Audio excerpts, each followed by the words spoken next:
Ladies and gentlemen, boys and girls, I'm the king. Welcome back to the channel.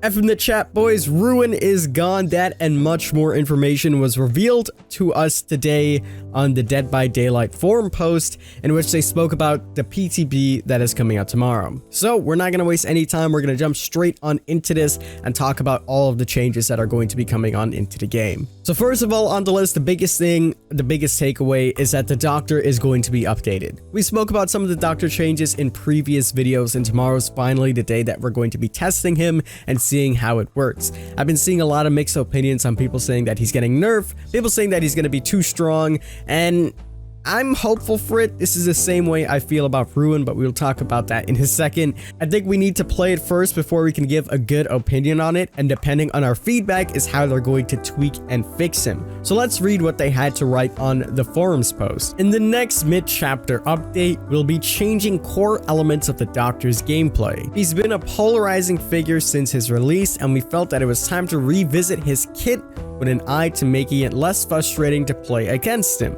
We will keep this core identity as a killer who shocks people with electricity and causes them to go insane, serving several different kinds of afflictions and hallucinations.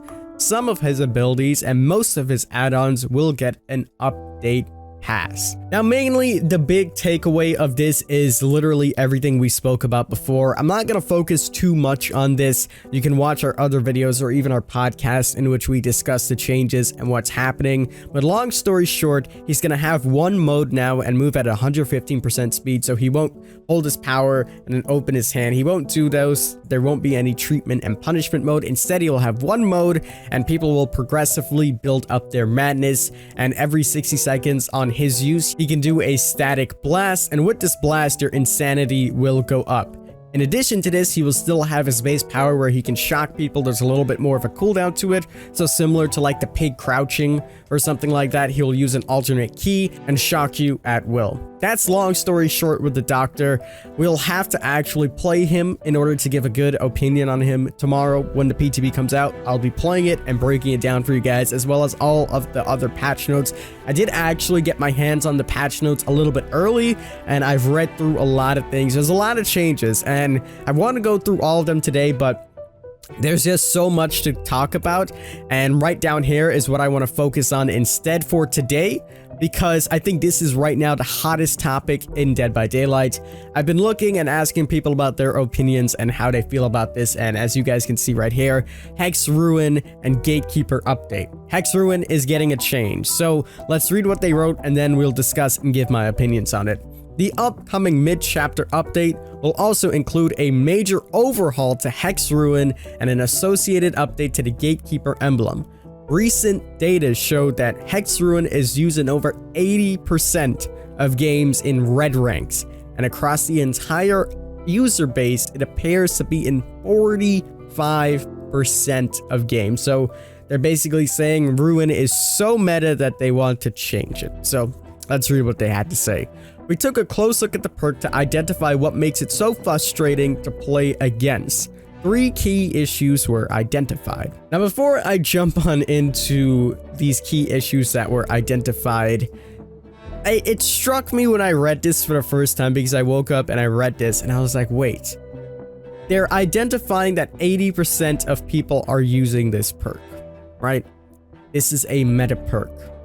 Instead of looking at the reasons of why this is a meta perk and why so many people are using it, they're nerfing it so nobody uses it rather than solving the main issue of everything. But let's carry on and continue reading. It's punishment of new players of those who can't hit great skill checks. Newer players trying to help veterans with generator repairs tend to make the situation worse rather than better.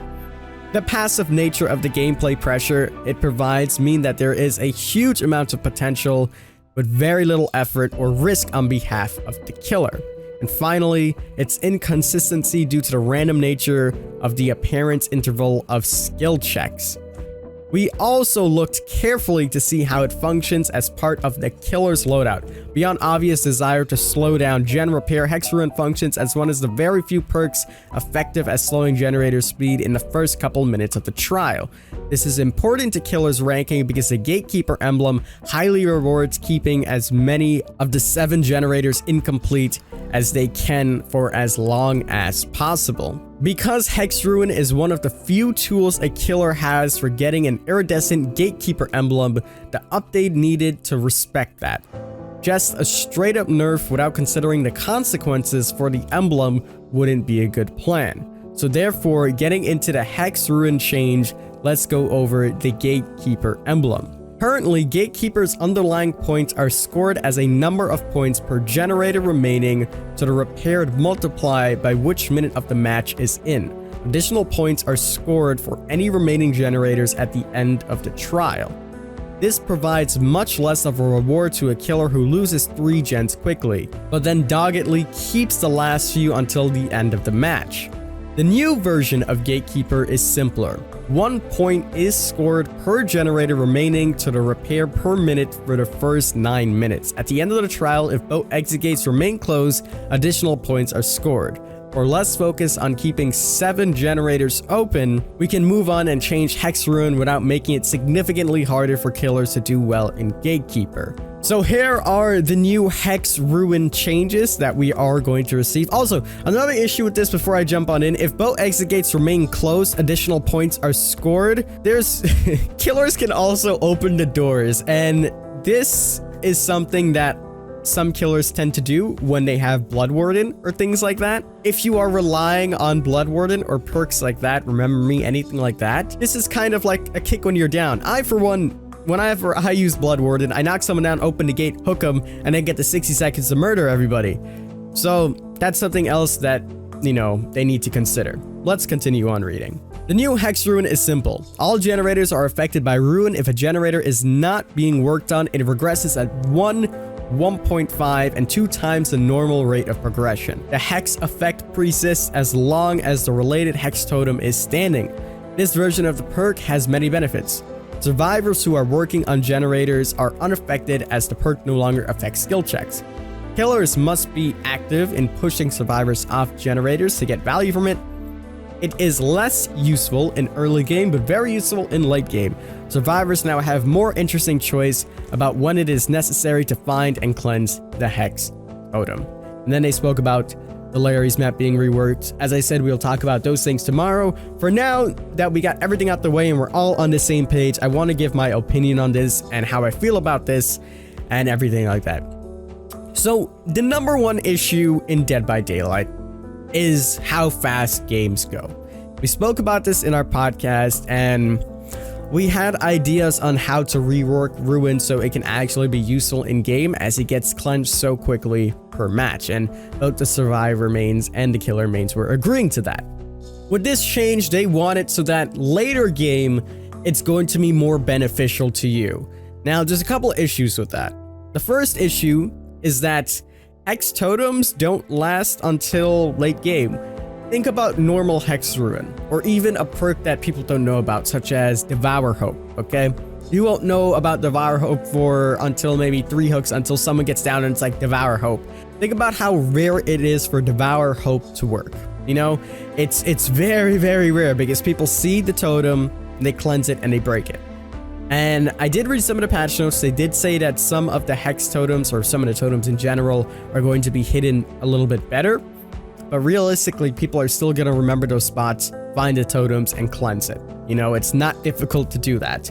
And one playing killer, personally, and I'm sure for many other killers, we don't have a lot of problems when there's 3, 2, or 1 gens left. You know, that's when you can acquire and put on more pressure because basically all the gens are being condensed. You can get your strats going. If there's a 3-gen strat, you can just patrol and do things like that.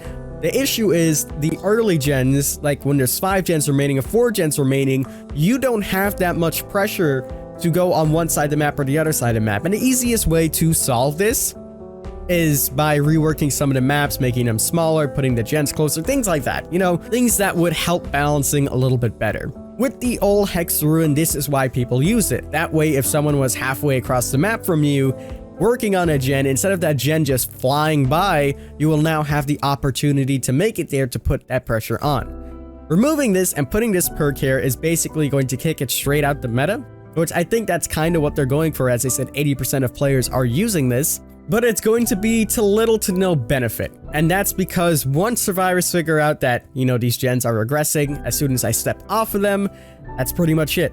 They're just going to go ahead and find the totem, cleanse it, and then there's other perks that do a better job at this. So this is going to go down. Normally when kicking a generator, it regresses at 25% of the speed, if I'm not mistaken. So double that, because they said 2 times, it'll be at 50%. Basically, it'll go down. It will take 160 seconds to fully deplete the entire bar. So that is roughly 2.5 minutes. 2.5 minutes to fully deplete the entire generator, versus something like Pop Goes the Weasel, which is more efficient at doing that, because when kicking the generator, you take away 25% of the progression, if I'm not mistaken, which is 20 whole seconds of the generator. And we know a generator takes 80 seconds to complete, so you're taking away literally a quarter of the generator's speed. So as you can see, the new Hex Ruin, what I'm trying to say here, is not going to be used at all. I see what they're doing, and I'm optimistic about some of these changes, because I was speaking to Polyester and he was telling me, maybe there's a bigger plan that they have. We remember when we had the 3 pillars with the Sabo healing and gen speed changes way back when, where the toolbox got fixed up and healing became slower. So maybe this is something they're looking into more in depth on how to change it and how to make it better. So I am optimistic about it. However, I don't think it's the smartest idea changing Ruin like this. And it's not the fact that, I'm salty that they're changing Ruin because I'm a killer main. It's just that the pressure that was utilized with Ruin is going to be negated now, which takes away from the core problem it was solving, that gens go by way too quickly, especially the first or second gen that is popped. And that's the real reason why people use Ruin, because once you use Ruin, people know you have Ruin, they're gonna cleanse it after 1 or 2 gens. If you're lucky, it can go on a little bit later, but realistically, either it gets cleansed off the bat and it's never used again throughout the entire match, or you get lucky and 2 or 3 gens pop and then Ruin is cleansed. And that's the reason why people use Ruin. And by taking this out, not identifying and fixing that problem, it's just like a kick when you're down. And I know what a lot of people are going to say, that there's other perks that will just do the job, such as Corrupt Intervention, which is true. Corrupt Intervention lasts a full 2 minutes. I even made a video yesterday saying Corrupt Intervention and some other perks are good. But by putting one perk in to basically balance everything, we'll just make another meta perk. If there's only 3 or 4 perks that fix certain issues, those are the only 3 or 4 perks that you're going to see throughout the entire game, and you'll basically get Ruin 2.0 with Corrupt Intervention and Thrilling Tremors and everything else. Now, there is some benefit to this. The meta is going to be shaken up, so now instead of focusing solely on gen times, people are going to focus on healing now. So we'll see more people running Sloppy Butcher and Thanatophobia. We'll see people running Surveillance and the new Ruin. We'll see people running Pop and Thrilling Tremors, things like that. And I think that's what they're aiming for here, and they're trying to balance it more for the casual players, but it still doesn't identify and fix the biggest problem that is in the game right now. That's the way I feel about it, but as I said, I am optimistic. I'm going to trust in them, and hopefully they can do something good out of this, and when we play it in the PTB and we give our feedback, they will update this, fix this, tweak it, and then we'll have a bigger patch that basically identifies and fixes more of the problems in the game.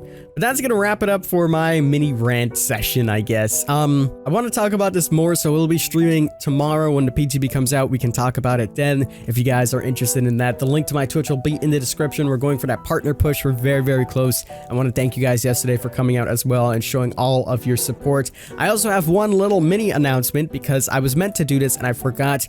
If you guys are going to PAX East or want to go to PAX East, I actually have 5 tickets to give away, and I'm going to be announcing that on my Twitter. So go over to my Twitter and there will be 5 tickets that I'm going to be giving away. You can enter. More information will be over there. But that's going to wrap it up for this video. I hope you guys did enjoy. If you did, leave a like down below. Subscribe if you're brand new. Tell me what you think about these ruin changes. I would love to hear what everybody thinks, from the survivor mains to the killer mains and everyone like that. I know survivor mains are probably rejoicing and saying you guys have so many other perks to slow down the game, and killers are going to be like, this was the only viable method we had, but I'm interested to see nonetheless. As always, I'm the king. I tip my crown to you guys, and we will see you in the fog.